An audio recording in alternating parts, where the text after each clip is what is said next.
आज हम फिर से आपके लिए बाल विकास एवं शिक्षण विधि से संबंधित कुछ प्रश्नों को लेकर के आए हैं, जिनके आने की संभावना सीटेट, यूपी टेट और सुपर टेट में बनी है। हमारा पहला आज का प्रश्न है, अधिगम किस प्रकार की प्रक्रिया की श्रेणी में आता है? अधिगम का मतलब होता है सीखना। सीखना किस प्रकार की प्रक्रिया है? क्या ये केवल शैशवावस्था से किशोरावस्था तक चलती है, बाल्यावस्था से किशोरावस्था तक चलती है, शैशवावस्था से प्रौढ़ावस्था तक चलती है, या जीवन पर्यंत चलती है? तो हमारा इसका ऑप्शन फोर्थ वाला सही हो जाएगा कि ये पूरे जीवन पर्यंत चलने वाली प्रक्रिया है, यानी पूरे जीवन हम कुछ न कुछ सीखते रहते हैं।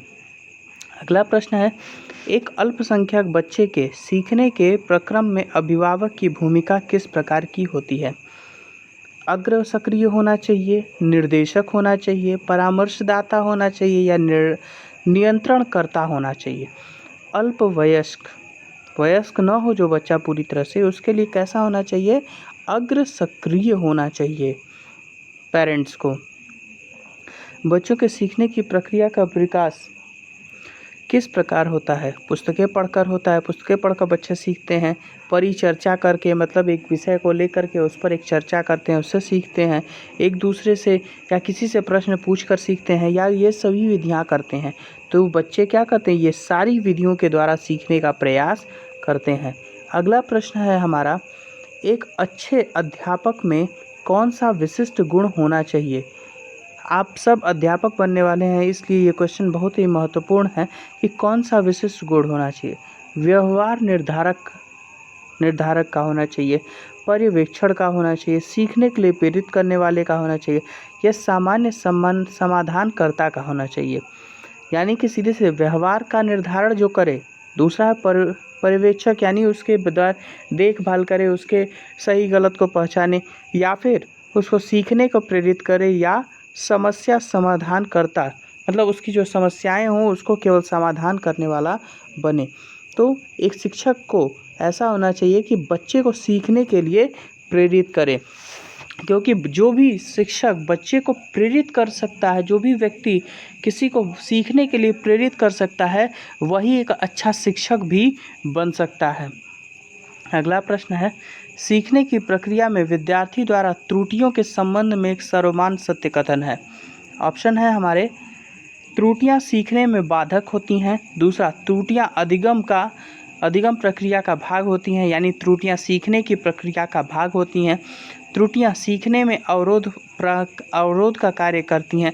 त्रुटियां सीखने में सहयोगी होती हैं। तो ये जान जाइए कि अगर हम जब भी कुछ सीखते हैं तो कुछ न कुछ गलती जरूर होती है। त्रुटि का मतलब ही हो गया गलती। तो ये इस सीखने की एक प्रक्रिया का भाग है, यानी त्रुटियां अधिगम की प्रक्रिया का भाग है। हमारा ऑप्शन नंबर 2 सही होगा। अगला प्रश्न है हमारा आज का, सीखने की क्रिया को प्रभावित करने वाले व्यक्तिगत कारक कौन से हैं? पूर्वाग्रह होता है, परिपक्वता एवं आयु होती है, समाज एवं शिक्षण होता है, या रीति रिवाज होता है? तो हमको ये जाना चाहिए कि परिपक्वता एवं आयु, अगर बच्चे में परिपक्वता थोड़ी कम है और उसकी आयु भी थोड़ी कम है, तो उसका सीखने में मन जो होता है सही तरीके से नहीं लगता है। यानी हमारा ऑप्शन नंबर बी सही होगा, परिपक्वता एवं आयु। ठीक है। अगला प्रश्न है, अधिगम निर्योग्यता का मुख्य लक्षण क्या होता है? अधिगम में निर्योग्यता मतलब योग्यता न आए, तो इसका मुख्य लक्षण क्या होता है? एकाग्रता रहेगी तो वो योग्य हो ही जाएगा, रुचि रहेगी तो भी योग्य हो जाएगा, बुद्धि रहेगी तो भी योग्य हो जाएगा, और अवधान, जब अवरोध बहुत सारे आएंगे तो वो अयोग्य निर्योग्य होगा। ठीक है। अगला प्रश्न है, विद्यार्थी सीखने में जो रिक्तियां रह जाती हैं उनके निदान के बाद क्या होना चाहिए? मतलब जो भी बच्चा सीखने में छूट जाता है, उसका निदान हो जाने के बाद क्या होना चाहिए? सूक्ष्म शिक्षण करना चाहिए, उद्देश्यों का निर्धारण करना चाहिए, उपचारात्मक कार्य करने चाहिए, या शिक्षण सामग्री का उपयोग करना चाहिए? तो यहाँ पे उपचारात्मक कार्य करना चाहिए कि दोबारा ऐसी गलती न हो, दोबारा वो छूटे न, दोबारा उसमें उसकी समझ से कोई चीज़ परे न रह जाए। अगला प्रश्न है, शिक्षण अधिगम प्रक्रिया को प्रारंभ करने से पहले एक कुशल अध्यापक को क्या करना चाहिए? मतलब पढ़ाने से पहले एक कुशल अध्यापक को क्या कर लेना चाहिए? प्रश्नों का निर्माण कर लेना चाहिए, उद्देश्य कथन पर बल देना चाहिए, शिक्षण सामग्रियों का अधिकतम उपयोग करना चाहिए, अधिगम परिस्थितियों को उत्पन्न करना चाहिए। तो ये सिंपल सा क्वेश्चन है, बहुत ही आसान है कि अधिगम यानी सीखने वाली परिस्थितियों को उत्पन्न करना चाहिए कि जिससे बच्चा ज़्यादा से ज़्यादा सीख सके। शिक्षण अधिगम प्रक्रिया के व्यक्तिगत रूप से ध्यान देना महत्वपूर्ण है। शिक्षण अधिगम प्रक्रिया में व्यक्तिगत रूप से ध्यान देना महत्वपूर्ण है, क्योंकि बच्चों का विकास समान होता है, बच्चों का पाठ्यक्रम समान होता है, बच्चों की विकास दर भिन्न भिन्न होती है, या फिर बच्चों की बुद्धि लब्धि भिन्न भिन्न होती है। तो ये हम एकदम सिंपल सा है कि अधिगम प्रक्रिया पर व्यक्तिगत रूप से मतलब हर बच्चे पर क्यों ध्यान देना चाहिए, क्योंकि हर बच्चे की विकास की दर जो होती है वो अलग अलग होती है। अब जैसे कुछ बच्चे होते हैं, जैसे एग्जांपल मैं मैथ का लेता हूँ, तो अगर कुछ बच्चे 20 का टेबल होता है बहुत जल्दी तक लर्न कर लेते हैं 20 तक का टेबल, और कुछ ऐसे होते हैं जो थोड़ा समय लेते हैं। क्यों लेते हैं? क्योंकि उनकी विकास की दर क्या होती है? भिन्न होती है। अगला प्रश्न है, सीखने का प्राथमिक मूलभूत नियम किससे संबंधित है? सीखने का प्राथमिक मूलभूत नियम किससे संबंधित है? तत्परता से, त्रुटि से, सक्रिय अनुबंध से या प्रयास से? यानी कि ये पूछ रहा है कि तत्पर होना उसमें ज़रूरी है सीखने के लिए, त्रुटि होना ज़रूरी है, सक्रिय अनुबंध होना या प्रयास होना। तो तत्परता होगी तभी ये सारी चीज़ें हमें देखने को मिलेंगी। अगले प्रश्न पर हम जाते हैं, बालकों के सीखने में प्रेरणा को किस रूप से उपयोगी माना जाता है? मतलब किस तरह की प्रेरणा? तो मैंने पिछले ही वीडियो में बताया है, प्रेरणा दो तरह की होती है, दो तरह से पुनर्वर्णन किया जा सकता है, एक पुरस्कार दे करके, एक दंड दे करके। यानी उसके मतलब एक पॉजिटिव रेनफोर्समेंट होता है और एक नेगेटिव रेनफोर्समेंट होता है, यानी कि एक धनात्मक पुनर्वर्णन होता है और एक ऋणात्मक पुनर्वर्णन होता है। तो ये दोनों जो आते हैं, पुरस्कार एवं दंड, प्रशंसा एवं निंदा, व्यक्तित्वता का सम्मान, या ये सभी। तो ये सभी जो हैं उसके अंतर्गत आते हैं। मतलब दोनों तरह का पुनर्वर्णन उसको दिया जाना चाहिए उसके विकास के लिए। अगला प्रश्न है हमारा आज का, कक्षा में विद्यार्थियों को सीखने के लिए प्रेरित करने में किस युक्ति का प्रयोग नहीं किया जाना चाहिए? पुरस्कार देना चाहिए, विद्यार्थियों की बातों का समर्थन करना चाहिए, अत्यधिक प्रशंसा करनी चाहिए, या फिर निंदा करनी चाहिए। ठीक है, तो अत्यधिक प्रशंसा नहीं करनी चाहिए, क्योंकि जब हम किसी भी विद्यार्थी की बहुत अधिक प्रशंसा कर देते हैं तो वो ओवर कॉन्फिडेंट हो जाता है। ठीक है, जिससे उसके सीखने का जो क्रम होता है, जो तारतम्य होता है, वो टूट जाता है। इसलिए अधिकतम प्रशंसा नहीं करनी चाहिए, पुरस्कार तो देना ही चाहिए, सबको पता है। ऑप्शन हो गया। अगले प्रश्न पे चलते हैं, सीखने की तत्परता किस ओर संकेत करती है? भावनात्मक स्तर पे, संज्ञानात्मक स्तर पे, क्रियात्मक स्तर पे, या फिर संवेगात्मक स्तर पे? तो ये तत्पर कब होगा? जब बच्चे को संज्ञान हो जाएगा कि मुझे सीखना है, यानी कि संज्ञानात्मक स्तर पे उसको संकेत करती है। अगला प्रश्न है मेरा, जब पूर्व अधिगम नई स्थितियों के सीखने को बिल्कुल प्रभावित नहीं करता तो यह क्या कहलाता है? ठीक है, अधिगम का सक्रिय स्थानांतरण, अधिगम का अवरोधन, अधिगम का नकारात्मक, अधिगम का शून्य स्थानांतरण। अगर आगे मतलब नई स्थितियों से के सीखने को बिल्कुल प्रभावित नहीं कर, नई स्थितियां जो हैं वो सीखने को प्रभावित नहीं करती हैं, तो उसको क्या कहते हैं? तो सक्रिय तो हो ही नहीं सकता, सक्रिय नहीं हो सकता है। ठीक है, अवरोध भी किसी प्रकार का वो उत्पन्न नहीं कर रहा है। ठीक, और साथ में नकारात्मक तो हो नहीं सकता। तो क्या होगा यहाँ पर? शून्य स्थानांतरण, यानी किसी भी तरह का नया स्थानांतरण, नए ज्ञान का स्थानांतरण नहीं किया गया है। एक बालक केंद्रित कक्षा में सामान्यतः कैसे सीखते हैं? एक बाल केंद्रित कक्षा में बच्चे कैसे सीखते हैं? केवल व्यक्तिगत रूप से सीखते हैं, या केवल सामूहिक रूप से सीखते हैं, या फिर व्यक्तिगत और सामूहिक दोनों तरह से सीखते हैं, या उपरोक्त में से कोई नहीं है? तो एक बाल केंद्रित जो कक्षा होगी उसमें दोनों तरीके से बच्चे सीखते हैं, यानी व्यक्तिगत और सामूहिक दोनों तरीके से बच्चों को सीखना होता है। मतलब खुद से भी करके सीखते हैं और समूह देख करके भी दूसरे बच्चों को देख करके भी वो सीखते हैं। अगले प्रश्न पर हम चलते हैं। दिया हुआ है, जब बच्चे के एक अवधारणा को सीखते हैं, मतलब बच्चे जब किसी अवधारणा को सीखते हैं और उसका प्रयोग करते हैं, और तो अभ्यास उनके द्वारा की जाने वाली त्रुटियों को कम करने में मदद करता है। यानी कि जब बच्चे किसी अवधारणा, किसी भी नियम से सीखते हैं, तो जब बार बार उसको कोशिश करते हैं तो उसमें त्रुटियां क्या होती हैं, कम होती हैं। ठीक है, यह किसका विचार है? कोहलर का है, E.L. थॉर्नडाइक का है, B.F. स्किनर का है, या फिर पावलोव का है? तो ये जो आंसर है, ये जो कथन है वो है थॉर्नडाइक का, त्रुटि का सिद्धांत। सबको समझ में आ गया होगा मैंने क्या कहा। थॉर्नडाइक ने प्रयास और त्रुटि के सिद्धांत का प्रकाशन किस वर्ष किया था?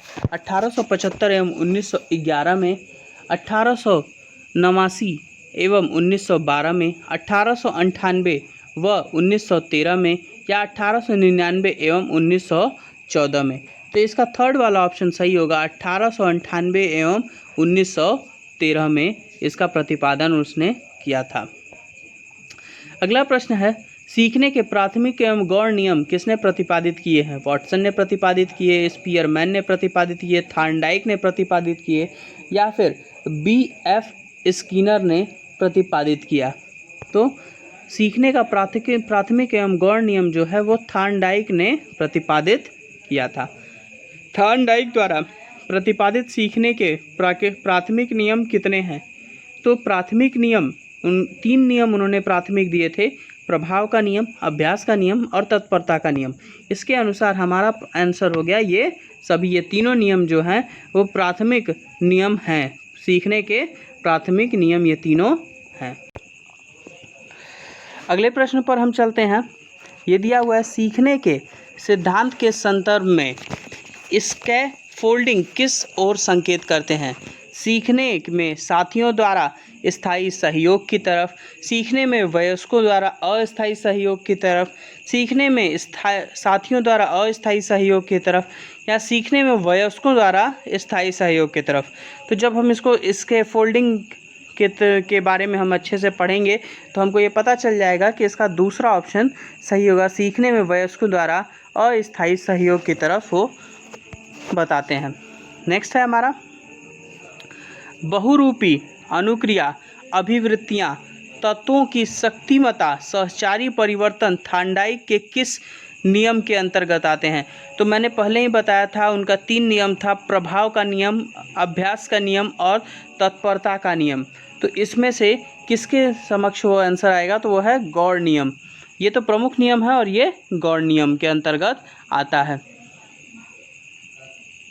ठीक है, अगला प्रश्न है हमारा, सीखने वाले व्यक्ति किन परिस्थितियों में संतुष्ट रहते हैं, इस बात की जानकारी किस नियम से मिलती है? अभ्यास के नियम से मिलती है, प्रभाव के नियम से मिलती है, गौण नियम से मिलती है, या तत्परता के नियम से मिलती है? तो ये तत्परता, क्योंकि जब व्यक्ति संतुष्ट होता है तो वो अपने काम में लगातार लगा रहता है, तो वो तत्परता के नियम से हमको पता चलता है। अभ्यास करने में उद्दीपन तथा अनुक्रिया का संबंध बहुत मजबूत होता है, यह कौन सा नियम है? पहले उद्दीपन समझ लें। उद्दीपन यानी कार्य करने की जो इच्छा होती है, ठीक है ना, कोई ऐसा कारक मिल जाए, उद्दीपन यानी कि कुछ ऐसा कारक मिल जाए जिसके वजह से हमारी अनुक्रिया जो है वो बढ़ जाए, ठीक है, बढ़ जाए, तो इसमें कौन सा नियम लगता है? ऑप्शन हमारे हैं प्रभाव का नियम, दूसरा ऑप्शन है तत्परता का नियम, तीसरा ऑप्शन है गौण नियम, चौथा ऑप्शन है अभ्यास का नियम। हमारा सही आंसर होगा अभ्यास का नियम। अभ्यास के नियम के बाद ही हम इन बातों को जान सकते हैं कि ये उद्दीपन और अनुक्रिया का संबंध मजबूत है। यहाँ पर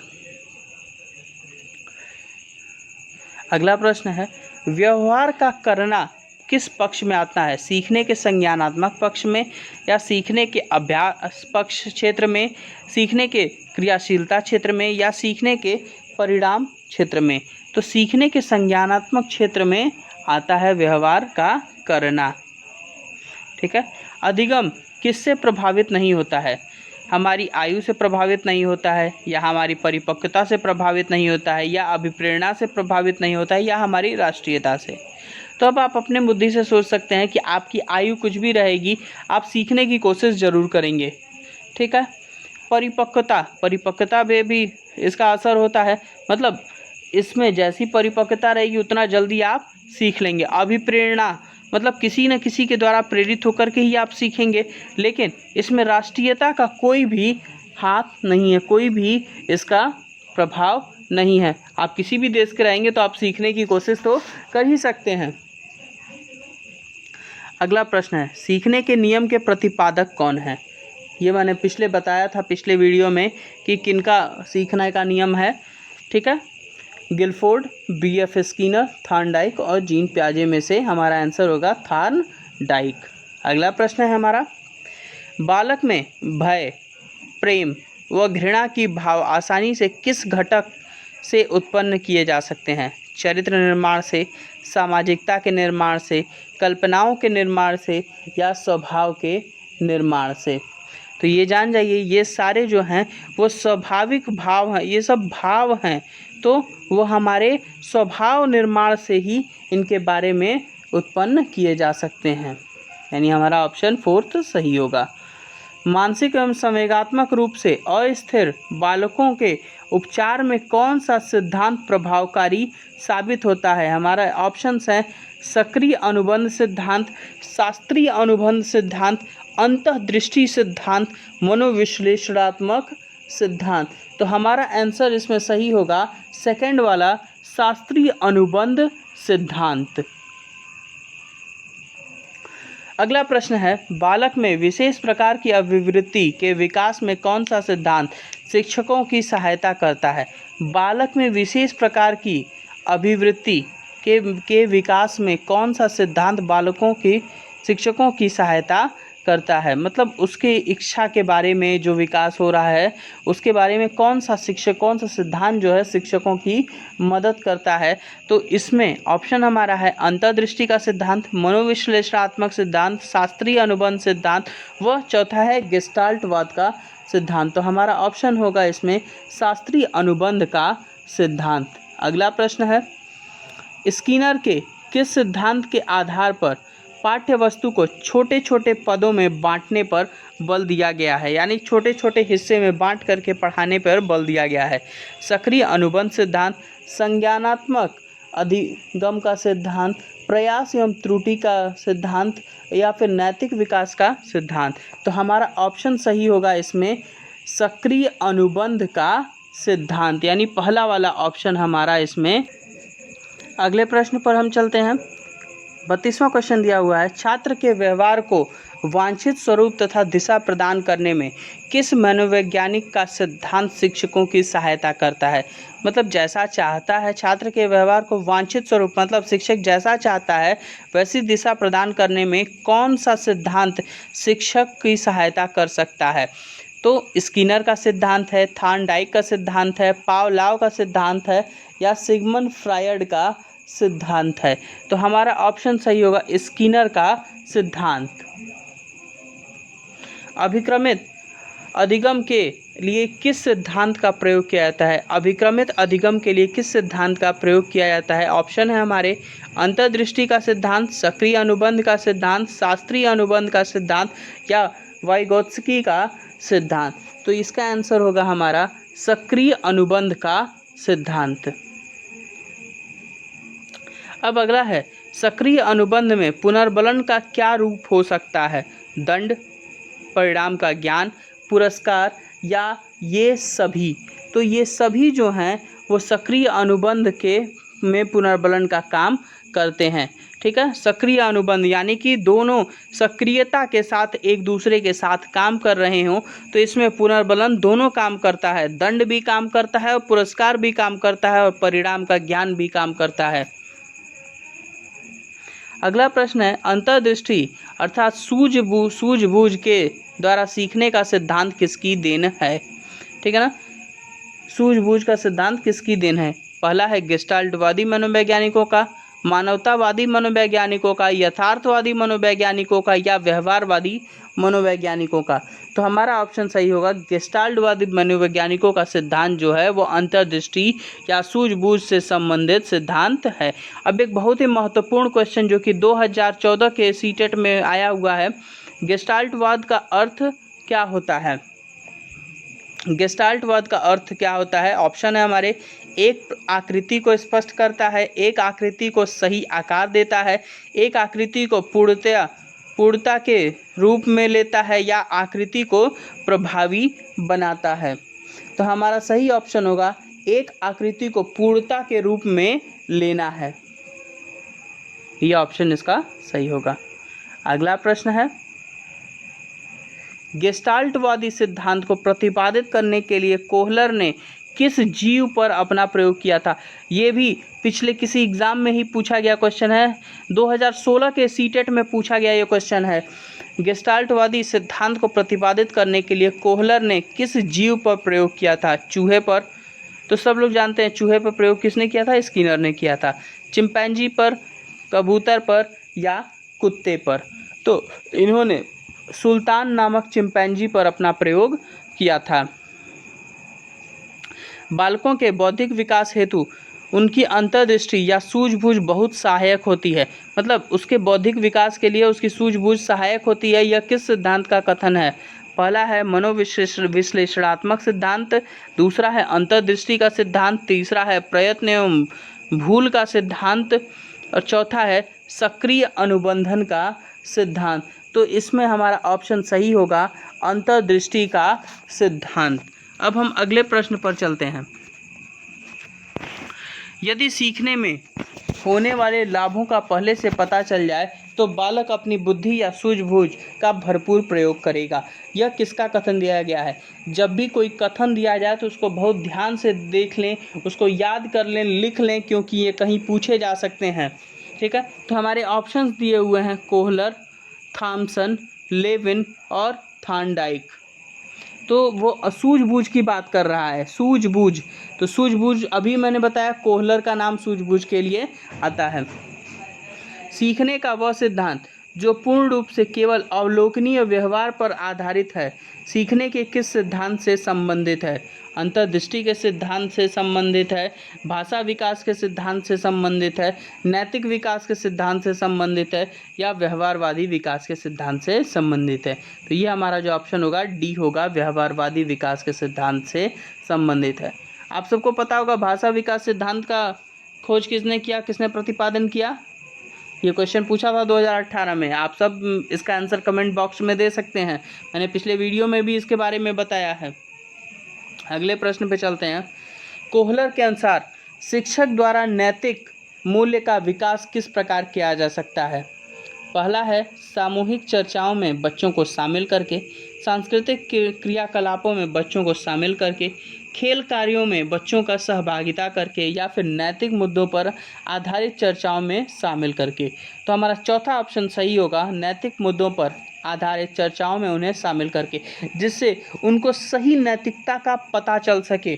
ठीक है, तो अब ये बात आप लोग याद रख लें कि चौथा वाला इसका सही होगा। सीखने की प्रोजेक्ट विधि में किस अवस्था के लिए उपयोगी है? किस अवस्था के लिए उपयोगी है जानना जरूरी है। पूर्व बाल्यकाल के लिए है, बाल्यकाल की है या फिर किशोरा अवस्था के लिए है? मतलब किस काल में जा कर के बच्चा सीखने की प्रोजेक्ट विधि का पालन कर सकता है? तो इन तीनों अवस्थाओं में इसका पालन किया जा सकता है, यानी हमारा ऑप्शन चौथा वाला सही होगा। अगला प्रश्न है, लेविन के अधिगम सिद्धांत के अनुसार सीखना तथा अधिगम कैसी प्रक्रिया है? यहाँ ऑप्शन दिया हुआ है अभिप्रेरणा, जीवन विस्तार, अवरोध या फिर ये सभी। सॉरी, मैंने ऑप्शन नेक्स्ट वाले क्वेश्चन के पढ़ दिए। तो हमारा ऑप्शन होगा इसमें सापेक्षिक प्रक्रिया, मध्यस्थ प्रक्रिया, सहसंबंधित प्रक्रिया या फिर क्रियात्मक प्रक्रिया। लेविन के अधिगम सिद्धांत के अनुसार सीखना तथा अधिगम कैसी प्रक्रिया है? सीखना और या फिर अधिगम, ठीक है, कैसी प्रक्रिया है? सापेक्षिक प्रक्रिया है, सहसंबंधित प्रक्रिया है, मध्यस्थ प्रक्रिया है या फिर क्रियात्मक प्रक्रिया है? तो हमारा ऑप्शन सही होगा ये सापेक्षिक प्रक्रिया है। ठीक है, लेविन के अनुसार सिद्धांत के 4 तत्व कौन कौन से हैं? अभिप्रेरणा है, जीवन विस्तार है, अवरोध है या सभी हैं? तो अधिगम सिद्धांत के 4 तत्व ये तीनों इसके अंतर्गत आते हैं। ठीक है, हमारा अगला प्रश्न है कि शैक्षणिक उपयोगिता के संदर्भ में क्षेत्र का क्या व्यक्त करता है? में क्षेत्र सिद्धांत क्या व्यक्त करता है? सीखना उद्देश्यपूर्ण प्रक्रिया है, इसको व्यक्त करता है। या सीखने की प्रक्रिया एक निश्चित अवस्था तक संपन्न होती है, इसको व्यक्त करता है। सीखना केवल सकारात्मक पहलू है, इसको व्यक्त करता है। या सीखना बिना शिक्षा के संभव नहीं है। ठीक है, तो ये हमको पता होना चाहिए कि सीखना जो है एक उद्देश्यपूर्ण प्रक्रिया है, इसी को क्षेत्र सिद्धांत जो है वो दिखाता है। अगला प्रश्न है हमारा, क्षेत्र सिद्धांत शिक्षण में किस प्रकार सहायता करता है? क्षेत्र सिद्धांत जो है उचित नियोजन करता है, व्यवस्था करता है, प्रबंधीकरण करता है, या ये सभी प्रक्रियाएं करता है? तो ये सभी प्रक्रियाओं को करता है। अनुभवजन्य अधिगम सिद्धांत में अध्ययन के कौन से क्षेत्र शामिल होते हैं? शब्द ज्ञान शामिल होता है, गणितीय ज्ञान शामिल होता है, भौगोलिक या ऐतिहासिक तथ्यों की जानकारी शामिल होती है, या उपरोक्त सभी? अनुभवजन्य यानी अनुभव के द्वारा सीखा गया अध्ययन किससे संबंधित है? ठीक है, शब्द ज्ञान अनुभव करके भी हम सीखते हैं, गणितीय ज्ञान को भी हम अनुभव करके सीखते हैं, भौगोलिक ज्ञान को भी सीखते हैं, ऐतिहासिक तथ्यों को भी सीखते हैं, यानी हमारा ऑप्शन नंबर 4 इसका सही आंसर होगा। ठीक है, अगले प्रश्न पर चलते हैं। थॉर्नडाइक द्वारा प्रतिपादित प्राथमिक नियम में कौन सा तत्व शामिल है? प्रभाव का नियम शामिल है, अभ्यास का नियम शामिल है, तत्परता का नियम शामिल है, या ये सभी? ये क्वेश्चन एक बार पहले भी आ चुका है, तो ये तीनों इसके मूल तत्व हैं, प्राथमिक नियम के ये मूल तत्व हैं। अगला प्रश्न है, शिक्षण में उद्दीपक की पृथक भूमिका किस सिद्धांत में देखी गई है? शिक्षण में उद्दीपक यानी कि उत्तेजक, मतलब उसको जानने की तरफ अग्रसर करने वाले किसमें देखे गए हैं? प्रयास व त्रुटि के सिद्धांत में, सक्रिय अनुबंध के सिद्धांत में, शास्त्रीय अनुबंध के सिद्धांत में, या फिर अंतर्दृष्टि के? तो हमारा ऑप्शन होगा प्रयास एवं त्रुटि के सिद्धांत में पाया गया है। लेविन के अधिगम संबंधी सिद्धांत का प्रमुख आधार क्या था? व्यक्ति की बुद्धि, व्यक्ति की स्थिति, व्यक्ति का व्यवहार, या व्यक्ति का अनुभव? तो हमारा ऑप्शन होगा व्यक्ति की स्थिति उसका मुख्य आधार था। ये हमारा आज का लास्ट क्वेश्चन है, और ये क्वेश्चन आप ज़रूर से पढ़ लें, क्योंकि ये आने वाली परीक्षाओं के लिए बहुत ही उपयोगी प्रश्न है। ये कुछ सेट्स मैंने तैयार किए, ऐसे ही कुछ और सेट तैयार किए हैं, जल्दी ही आपके सामने मैं लेकर के आऊँगा।